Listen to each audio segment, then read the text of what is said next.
basketball before. What's next? He's gonna get. What's next? He's gonna get forced to play football for like the When do you ever think that kind? You being offended ever bothers me? I don't know. It's just fun to get your response. Right. This is as good as normally. I got lizard as well. It's a whiteout. Lizards are dangerous. Whiteouts are you just can't see. No, you have a.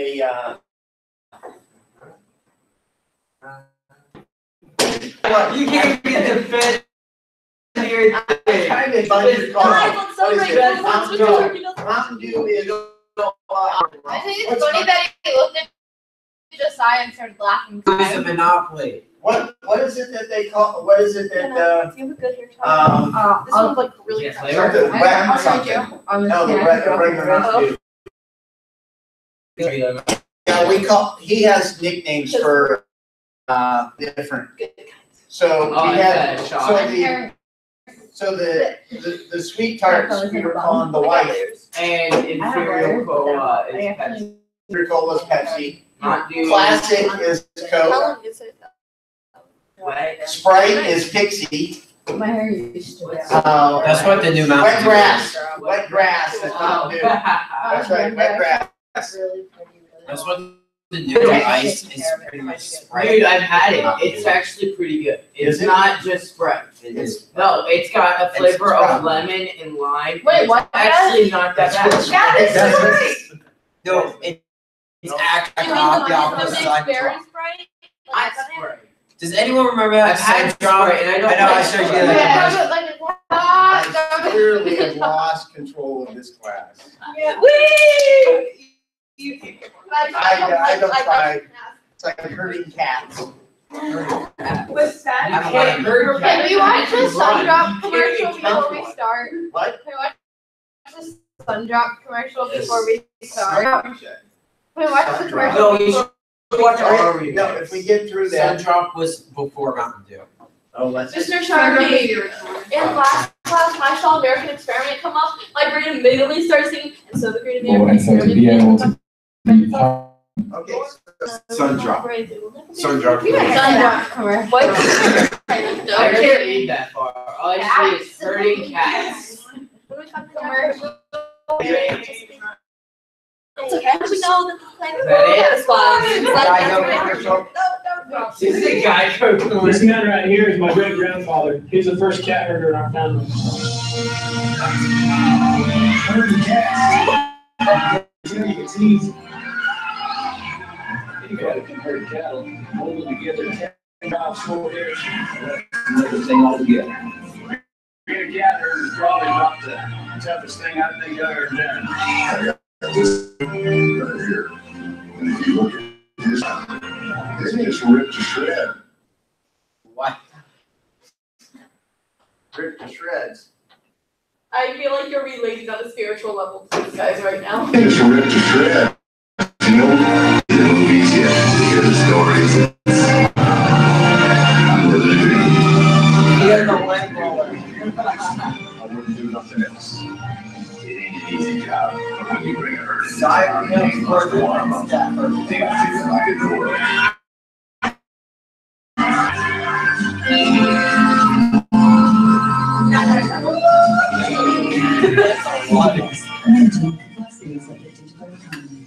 Can we also watch the sun drop commercial, please?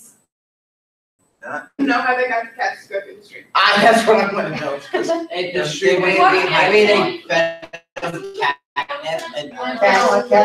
Cats are crazy. Okay, so what I wanted to talk about today was an idea of, I constantly talk about the idea of sphere of influence. And anybody remember what a sphere of influence is? Correct. So it's people that you have connections with.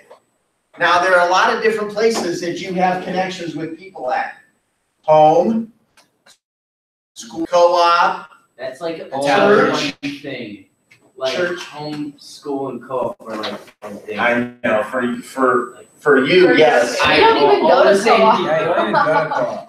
We haven't done a co-op for years. Church would be another one.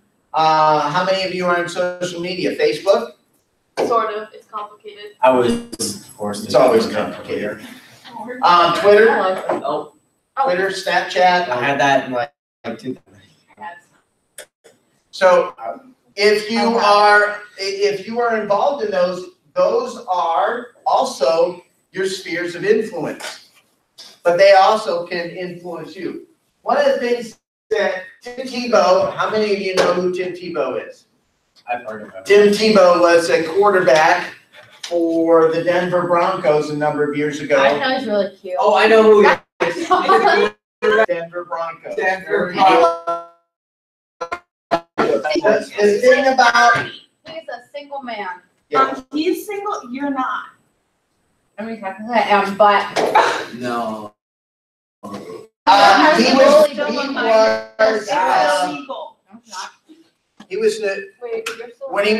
time they would score a touchdown, he would and bow for the touchdown. He also played quarterback for University of Florida, and when he was there, he won. I think he won the Heisman at least once, actually. But he was really, really good. There are many people who believe that the reason why he is not in the NFL anymore is of his outspoken Christianity. That he really, really, really, every time he could, he talked about being a good example, doing what he thinks better. He was known for not being a great quarterback, but he's a quarterback, but has a winning record. The Browns could have used to pick him up. He was asked this question. He was asked how he juggles his career and his business, and his career and his busy charity work. So this was answered, and I thought this was really pretty profound. So I want you guys to pay attention to it. They actually put the words up too. Now, why did I lose sound? Oh, now you broke it.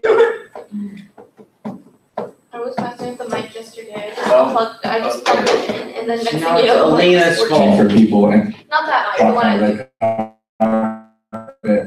one that can be life changing. Part of that and see that, and now be able to take that mindset to a field, because so much of handling sports is handling pressure. Well, what pressure do you have if you're 0 for 12 and you're at the plate versus someone for their life, versus someone that, we picked up on the side of the street in Haiti because they're crippled or they're thrown in the garbage? Like, how do you compare those things? And for me, there's not a comparison. And that's why you're in sports as a game, because it still is. Yeah, we can pursue it with our time, energy, and effort to it. But at the end of the day, I know that's not why I'm here. It's not my biggest purpose. It's not my biggest calling.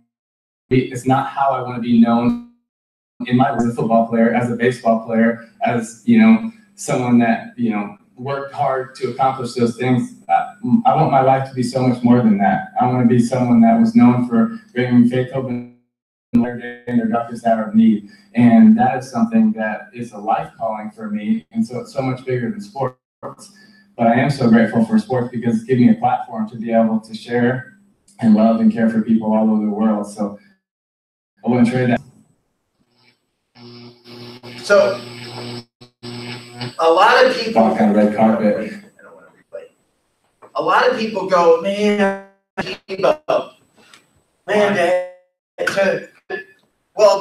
have that kind of impact.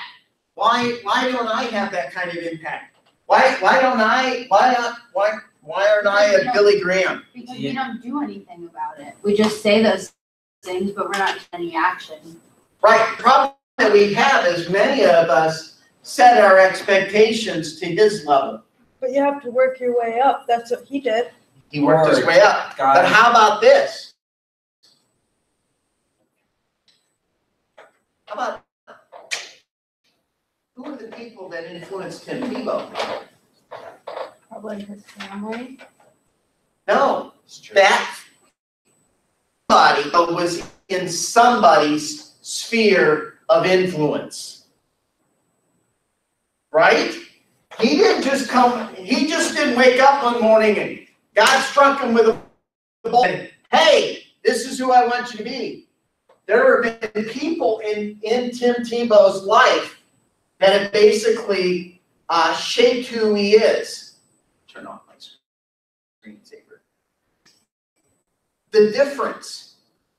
That's the difference here. Tim Tebow's influence is not just because of him. He has been influenced. That's what I mean about this sphere of influence. Don't feel you have to be a Tim Tebow to be important. Do you think God's not going to say you had a huge impact on Tim Tebow, that when that guy gets to heaven or that woman gets to heaven and God goes, well done, good and faithful servant.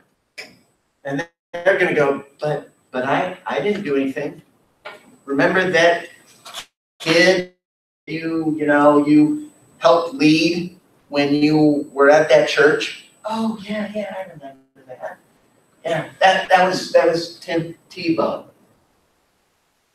He had your impact here was magnified by Tim Tebow. That's also what we in that sphere of influence. So one of the things that I keep telling you guys this probably over and over is you need to be thinking mentors. Always. Much better. You should always be looking at who are your mentors. We don't know who Tim Tebow's mentors are, do we? Who's his number one mentor? God. Yeah, Jesus Christ. You probably reads the Bible every day. Are we reading the Bible every day? That's what I struggle with the most. I'm so busy with so many other things that I don't always get to read the Bible every day. But you need to be looking, especially those of you who are graduating. You're going to go off to college. Who are your people that are going to help you? And that's what you're looking for. Those people that are going to make better. And it doesn't matter what they. You don't have to say, well, you know what? It's got to be a Christian mentor. It's got to be somebody in business. Got to be somebody in this level. No. There's a great book out. It's called Lead for God's Sake. And it's basically talking Christian leadership. And it's a story of a basketball coach, so you'd love the book.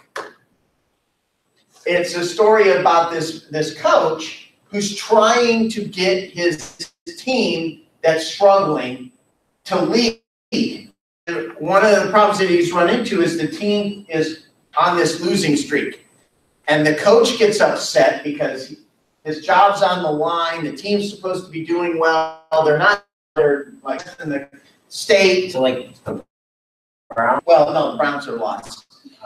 So he goes to his players and he's yelling at his team.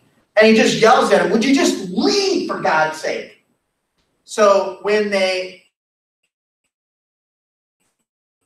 he was on one of his players, and he asked the senior what the issue was because he wasn't talking, and the senior's like, what do you mean lead?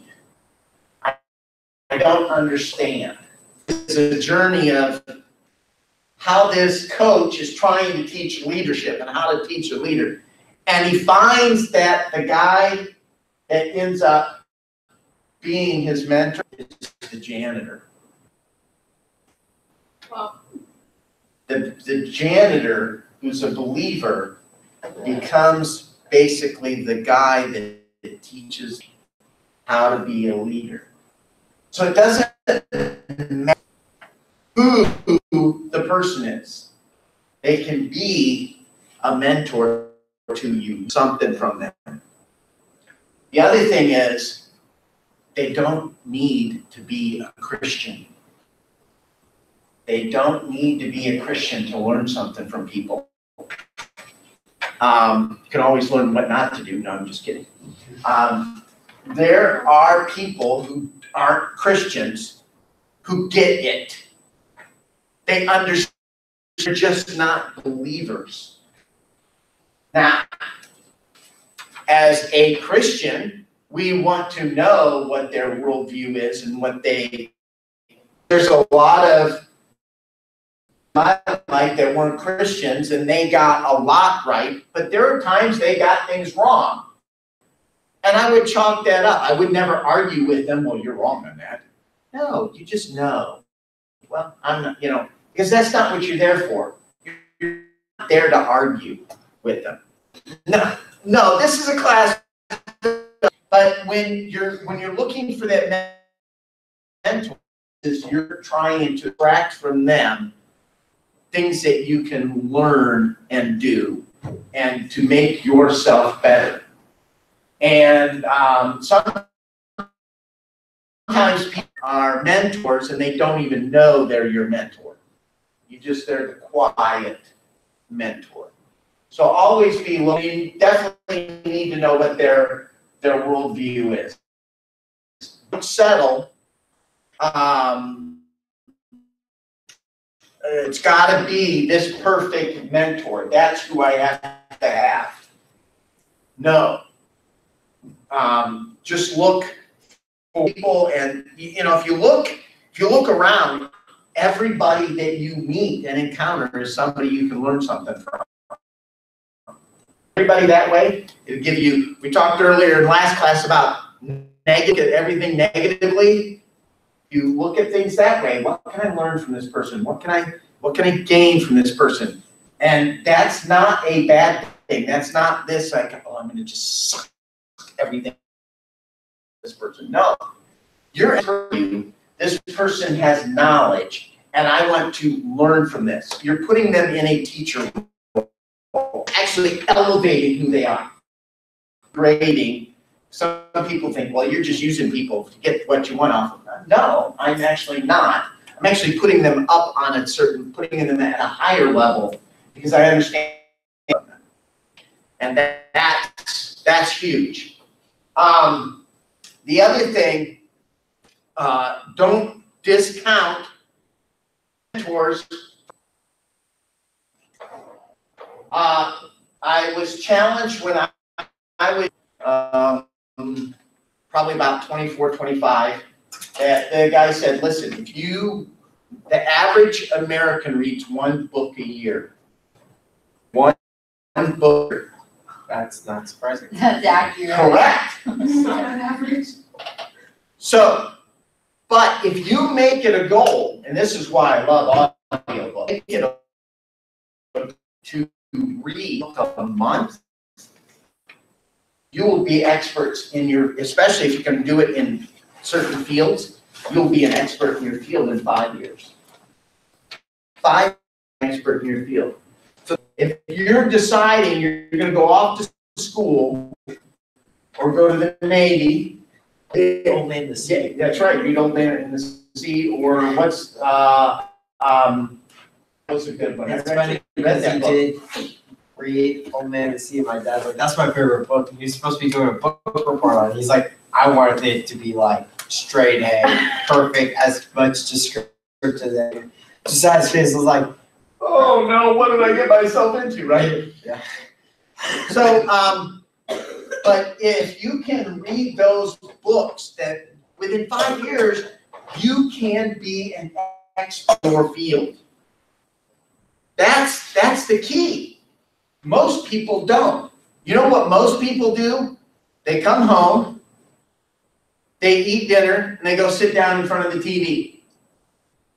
Yes, most people. Ben doesn't send, well, he does send too, but he plays video games.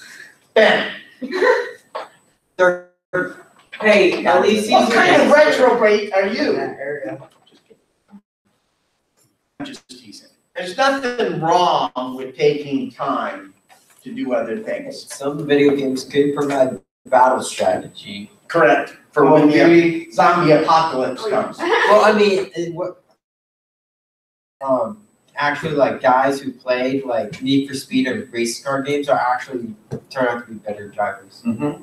Do you, when I talk about the zombie apocalypse, do you know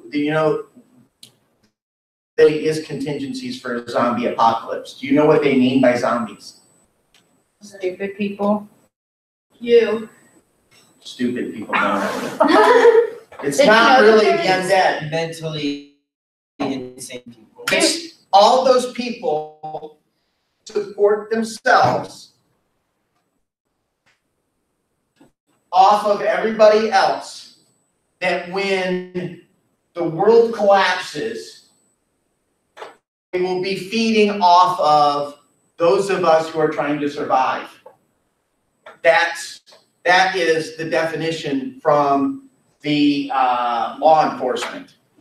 Because they actually, you go into some of these inner cities where they're on food stamps and they're relying on getting their food through food stamps and stuff like that. If the government of the United States collapsed and they had to find food, breaking into. Mine. Yes. Did you know that I mean, they won't find anything Oh my good, but you Well, know. they could make a meal out of you a little bit there, buddy. Every single one. All of them. Yeah, Okay, except for the last. I want to. I've seen this where they're like, that's reality in like 20 years. Could very well be. You know, the No, Lord we're said, not that high tech. No, We're not I think I read something, I forget where it was, I think it was a YouTube video or something, but it's like, even if there were a zombie apocalypse, like, we're just so high-tech in medical fields and stuff, we could just like. Did you know that there's a drug and basically it like when you eat it, it turns you into a zombie and there's no cure. Like you're dead, but you're alive. Like your heart isn't beating. I've never heard that That's from. terrifying. I learned that in driving school. They were telling us about it. And They like read that on the internet? no, because That's kids what think I'm it's doing. funny to take it because you're dead, but like you're not. Like your brain is It's alive. just eating the Tide Pods or whatever it is. Can I just say that it's really sad that the people who are eating Tide Pods are elected? Yeah, I know. That's really kind of terrifying. That's Yeah. my generation. I told Michaela because after the protest yesterday and what some of the, oh my gosh, you gotta be kidding me. These people are gonna be voting in a year. No, That's what I said. no. No, because I'm showing you all out. That's why I'm going to, I can't. In November. because the government of For who? America is stupid, I can easily outsmart them and There's maybe always an persuade them election. to have me buy Antarctica. And I'll That's just why, put it there. that's why that actually, if it really comes that Texas will secede from the Union and we can all move to Texas. Yes, that's what my mom was saying the other day. She goes like, if the United States goes down, we're moving to Texas. So past Texas. Yeah, Texas doesn't like our government. Well, my dad, where he works, they have like a place in Texas, so my So they would just move transfer there. down there. My dad wanted to move to Texas, but my mom was like, we So, talked about it a lot of times when my dad first got his job. So again, continue to look for books, look for things to read, and learn off of this stuff. The other thing is, yes, I can't read books. we'll then listen to I get audio. distracted so easy. Then listen to Get a them fidget on spinner. audio. Get the audiobook. Then I'll fall asleep Get again. the audiobook and the paper. Do it in the car. Listen to it while you read it. Oh, I You used know to what I read it in do? the car. I have to do that all the time. Listen to the audiobook while you drive. Have you Wait, seen, what's have you it? seen Where do you the, get an audiobook? have you seen the You get it Where from do you the get a library. clip for the book? You can go get to the library and you get the book on. yeah. Have you seen the Studio C Stupid. episode where they address the fourth page syndrome? Everybody Where they're has, testing this one guy. everybody you know, has like, intelligence he's in reading different still call. At our age, your mind just like We all just blacks out. The other thing is, when you guys go off to school or wherever, I wish one of the things that I had been more diligent at is speed reading, learning to speed read. You Oh, I learn to can speed read. Oh, I can. But I don't remember anything. So Same. let's give me some examples of how Jesus led. You guys all read the He Bible. led the 12 disciples. Disciples, yes. We washed their feet, so we led by serving. Yep. Led by And serving, he He washed led that by woman's prayer. feet instead of. led by prayer. That's great. I like that. He was very sad. when Wait, you were how did you like- just say my name? and You were like, oh. You just call me Julia? Did I? Yes. That's He not led my by name. he led by parables. I thought so. Led by parables. Well, how else? What were you saying then? I was saying. That's okay. Like I said, I've been like Monkey, without monkey, sleep for like all week. Yes. He led by non-discrimination. By He non-discrimination. was different. He Actually- acted different. He had to think Yes, about he that. did. He did act differently. In fact, that he called the Samaritan woman a dog. Where? Who roasted? I don't know. Where? It talks to the woman at the well. Wait. You Where? guys- Wait, what book is that? Look it up. Hearing I got about it. that Calls somewhere. the Samaritan woman a dog. I remember hearing about that Give me somewhere. the context. I didn't read it. I think I heard it from a pastor, maybe. Oh, look at that. Jesus calls a What is it? Is it S-U? S-A-M. Just use Siri. Man, Samaritan. I cannot spell either. Yeah. That's why they have Google. Our mom was the, oh, there it is. Oh, they call it the Canaanite woman in this one.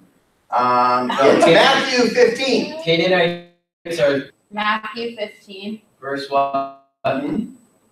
Wait. Canaanites are swine. That's what they are. No, they're dogs. Matthew 15 what? 15, 21 through 28. What verse is just a color? He led, oh, he Jesus. led by knowing history. The faith of a Canaanite woman. And Jesus went away from there and withdrew to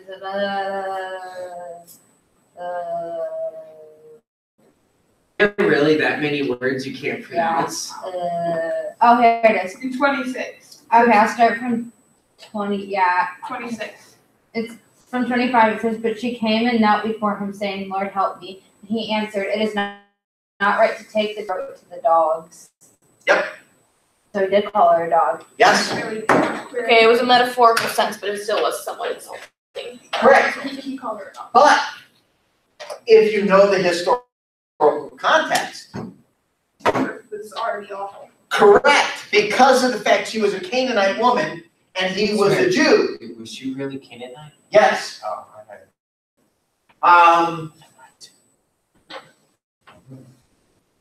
Just hated each other. Well, Correct. it's because wasn't the Samaritans only believed in the Torah and the Jews believed in like the prophets and further on. Well, So why, so if, okay, wasn't it like when? but I liked what your statement was, is he always, you're right on the money in this.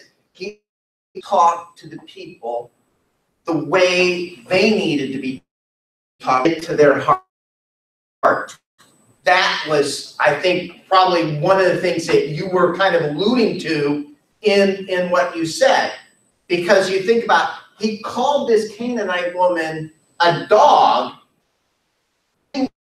to her heart. When the Pharisees said, "Oh, our father is Abraham." No, your father's not Abraham. Your father's the devil. He always talked to the heart of the issue with the people. He talked to them individually. He didn't talk to them necessarily just as a group. He always talked to them. And just like with the my favorite verse is, and I hate how it gets destroyed, is the woman that the prostitute they bring before Jesus to stone her. right? They bring the prostitute up to her, and what does Jesus do? He says, He bends down, and he writes in the sand. he starts writing sins. Right, that's what the one belief is down the sins of all the people there ready to stone the woman. He's writing them in he's not spelling them out of whose it is, but he's writing this sin. And then was it And when this he was done? And this sin. And was it when he was got done? He said like whoever we're- sinned, cast first, or Yeah. whoever never sins, cast first. Correct. But so then what he does is, so they always I love how we distort this verse gets distorted. Don't judge. He gets the woman up and he's right. Where are all your accusers? And she's like, they're gone. Well, he says, go, or he says, well, Go I will not. I will go. and sin no more. But sin no more. And a lot of people who say who talk about not judging forget the fact that he told the woman to go and sin no more. That's in this verse. He also calls us to repent. So he and we talked about leading by example, leading through prayer. We could say other than turning the tables over in the temple, he led and a lot of times he would quietly. He got tough when he needed to get tough with those he needed to get tough with, the money changers. But he was always gentle and always got to the heart of people, just like with the Canaanite woman. And that was. Do you know what he called her a dog? What I heard was he went over here and said, "You're such a dog. You're such Right. insert other names Exactly. in the classroom." But when you read it, then he sort of used a metaphorical sense of like, is it right to give the children's bread? Where is the children's bread? He's called dog. Where is the literal children's bread? Well, here's the metaphor. The Jews are considered the children of God, right? So what he's basically saying is it fair? To give the bread. He's again metaphor talking about himself, giving the bread of life to the dogs from the children. So basically, they just called everybody who's not a Jew a dog. Correct, yes. But there was also a lot more animosity between the Canaanites and he also in the same, remember the Good Samaritan story. The Jews didn't like Samaritans. But in that story, that. What about the story when Jesus goes into the temple because they're selling things and he flips everything and yells at everybody? Isn't that considered being a leader because Yes. changing what's wrong? Like, Right. They're like sinning in God's temple. Right. And in many respects, I read that story. That it wasn't just the fact that they had made the house of God into a money changing thing. What they were actually doing, it was actually a racket. So what you had to do is, of course, you were bringing your sheep, your sacrifices into the temple to be done. So you got this poor family who raised this sheep, and it looks unblemished to them. They bring that sheep to the temple to be sacrificed. And what does the Pharisees do? Oh, blemish here. You're going to have to go over here and exchange that one for an unblemished one. And so they would give him an amount of money for that sheep, and then he would take the rest and he did have to buy a better sheep. Then what the Pharisees would do is that sheep that they just got from that guy would go into the pen of the unblemished sheep. And then they would sell that for. So what they were actually doing was stealing from the people. Which that's what Jesus went into, is this was supposed to be a house of prayer and a house for the people, the way you have turned it into. So if they had been honestly doing the exchanging of the sheep, then Jesus probably would not have had a problem with them. They were actually making additional money. and stuff. And the way he talked to the Pharisees about them putting laws on the people to control them, that they shouldn't have, did they exempted themselves. My favorite one is they had said like you can only walk a certain amount on the Sabbath day, and Jesus was like, so what if your son fell into a well and you couldn't walk so far? Would you go get him, or would you follow the law and leave Right there till tomorrow? Well, I always like to say that goes, well, Jesus was the first rebel. Jesus was actually not a rebel. Because a rebel would be rebelling against the ultimate authority. Rebel against the ultimate authority. So when Jesus went and healed the man on the Sabbath in front of the Pharisees, was he rebelling? Nope. He was fulfilling God's commands. He was God. So whatever he did couldn't be against commands. Because everything he did was to glorify the Father, as he said. Let's look at Jesus' spheres of influence. Who were his spheres of influences? Yep. One big one, yes. I mean, think about what he has done. God. The disciples. The disciples. Because I remember reading, like, sometimes if there was someone possessed or needed to be healed, the disciples would be like, we cast this demon out. We tried to heal him, but it didn't work. Yeah. Okay, so his disciples are one. If you look inside his disciples, would you say he had more than one sphere of influence there? Yeah. What would you say? Like, I just did a Sunday school class about this, Yep. but there was like 3 groups of 4, and the first one was Peter, John, James. James, and the other. And they were his closest, like the ones that like he didn't really favor them, but They're like, they the followed close him. friends. Yeah. It's like in They're your the closest. Right. And then the next, and then the last group of 4, which like these ones, like, yeah, they were close, but not nearly as close as the first group. So like there's definitely different levels. Right. If you look at I look at it this way, and you can do it 3 to 4, but I love this model that he had a small group of very close in this group. Intimate. And so this is probably your most important sphere.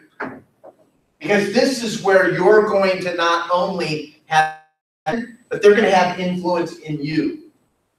And I don't like the word accountability group. I like the idea of a band of brothers. Because you have a band of brothers or a band of sisters, it's people you're living your life with, not somebody who's just holding you accountable. So when you're going through that troubled time, you can get on the phone and go, listen, I'm really strong now. I'm not feeling well. Can you pray with me? Can you come over? Whatever, and they will be there in a minute. Think about Peter. Here, pulled the sword out, and was ready to die. You know, do you guys have any friends like that? Yes. Yes. Yes. Yes. I don't really have that. Wait a second. I chop a guy's ear off for you. I would chop a guy's ear off. Yes. No, I said I don't really have that many. I meant like I didn't have that many. But you know what? So then you look I at even the bigger picture of what Jesus had. Jesus had his 12. So then within the 12, he had his 3 to 4, and then he's had his 12. So again, that influence. Now we talked about Tim Tebow, and Tim Tebow, you got the person behind Tim Tebow. His sphere of influence has been magnified. His efforts into Tim Tebow's life immensely. What did Jesus say when he was talking to his disciples at the end? You will wait for the Spirit. And you are going to do greater things than I did. Jesus is talking about that magnification of what sphere of influence is going to have. To me, the miracle, the most amazing miracle is the real effect this has had on the world, more so than any other person. Some people would say, well, what about Buddha? No, not quite. I mean, I remember reading about him or something. I always forget my source. Buddhist, But it's like he was royalty, never saw the, poor poverty outside, saw it, was terrified, and then went to the woods of enlightenment, got lost, ate from a tree, became Buddha. Yeah, Buddha's stupid. Then, What do you mean you well, I mean, like, as a god. Well, he's right, obviously as a god, Yeah. yeah, As he was a very wise. god. He actually had some very wise things. Again, somebody we can learn from.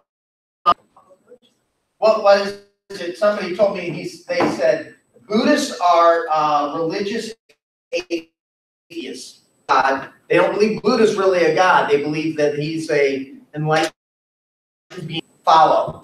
So, yes, How can you be religious and atheist? that's why, because you don't believe in a god. Well, So when they say religious, they mean it's a spiritual sense, spiritually Buddhist. Yes. there's a lot of Christian Buddhists that they don't worship Buddha, but they follow a lot of his principles of like living minimalist and such, but they also believe in God.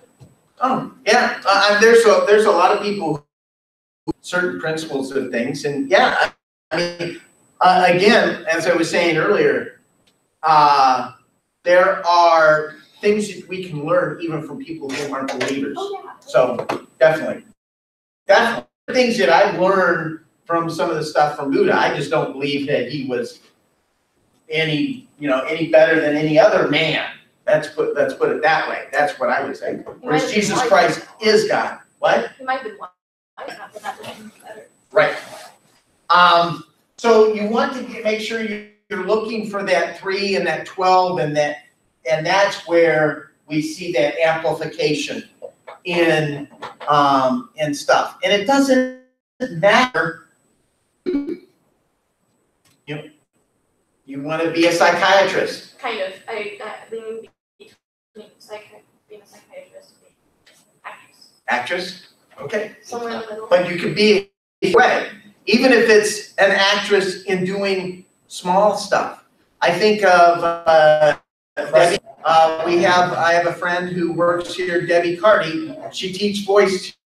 She teaches music. She helps in one of the local schools around here doing their musicals. Think about her sphere of influence, that just being involved in these, how that can be amplified because of her testimony for Christ. Oh my goodness, I remember when she officially joined the worship team, somebody got like her this big bouquet of flowers. I think it might have been roses. And I was like, whoa. She used to be on the worship team in Green until they made it that they wanted us going to the church that we worked at. So she started coming up here. So you can think about that. One thing that I want to remind you guys, and this is my last little bit here, is that when you're looking for a mentor, when you're pursuing these spheres of influences, you have humility. And one of the best definitions that I've ever heard of humility is you break humility into 3 things. The first one, are you approachable? Can people talk with you? Because if all we ever are is argumentative, nobody will want to talk to us. So we have to be somebody that people can talk to. Second, you yourself have to be teachable. I look at it this way, is somebody may say something to disagree with. In being approachable, we take that and we process that through our own thoughts, our own minds, and then also against the backdrop. What does Scripture say about this? And then we can come to our own decision in it. But that doesn't mean we don't totally discount somebody because we disagree with them. Does that make sense? So when you're approachable and teachable. Then the other thing is when we're confronted with something that is the truth, that means it's got to come from Scripture or some sort of scientific law. You know, gravity is a law. Law, not theory or Correct. facts. Correct. There's a difference between law and theory. You can, just get on an airplane. Boom. Exactly. I was joking. What? Yes, but Why now are you you have joking? a real. Oh, wait. Is she flying or is the plane flying? Oh, She is. She, The plane is flying, It- it's on it. The plane is using its engines to propel itself into the air. So it and- depends again on your I point mean, of reference. it's So wrong. point of reference is the plane, she's not flying.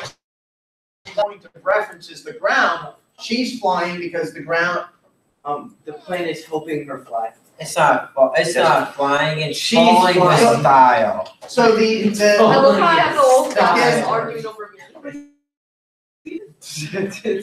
controlled falling. Falling with style. Falling with It's style. I like from that. Toy Story. When they first meet Oh my- Buzz and he's like, I can fly because I have wings. Right. And he's going around the room and Woody's like, that's not falling with style. What is my I favorite? forgot that. So again, the thing is, the approachable, teachable, and changeable. If we do that, this idea of humility, then we can even have a bigger impact on our spheres of influence. Because not only are we talking deep issues with people, but we're also engaged, listening to what they have to say. And that is also important. Jesus didn't just teach them, he also talked with the disciples. And when they made mistakes, he corrected them. He talks some more. Yep, he talked some more. I'd like to teach him parables, and then he'd go, oh, you idiots, do I have to explain this one too? Okay, let me explain it. I feel like that's what you're like when you're saying. But I think to some degree, Jesus goes, this is fun. I like teaching it. I like doing this. Well, I like- you have to enjoy it. Otherwise, Yes, yes. My, Kids for certain small amounts of time. After that, I'm just like, go away, please. Kids? Go. Well, Yeah. Oh my Yeah. gosh, on Saturday, I watched like 12 1- and 2-year-olds. Oh, how many leaders were there? It was me and one other person. It was horrible. I want like one kid. Reference So, like, back I to don't want Jesus and the kids. I want to Samaritan. meet one of Yes. I had a statement about that, but it changed the subject Go really ahead. fast. no. Go. This is my statement, that the Samaritans actually, Jesus called them a dog and everyone else because everyone looked down at the Jews. The Samaritans thought they were better than the Jews. And they're better than the Jews, so it kind of makes sense that they reference them as a dog because Anything- the Jews are children and If- they're over the And dog. if anything, it'd be the opposite. The Jews thought they were better than the Samaritans because the Samaritans. Actually, they both were the same way. The Jews thought they were better than the Samaritans thought they were better than the Jews. So basically, It's the just same a way- pride competition. Think about this. Protestants think they're better than Catholics. What emotion Catholics would be think when you they're said better than Catholic? everyone. Catholics think they're better than everyone. Correct. So you always have this idea of superiority. This is why humility is so important. So just a thought. If you're to look at the heritage, the Samaritans were half Jewish, half. Okay. No, I wouldn't no. know. Good job. We actually agreed on the word thing. Yeah.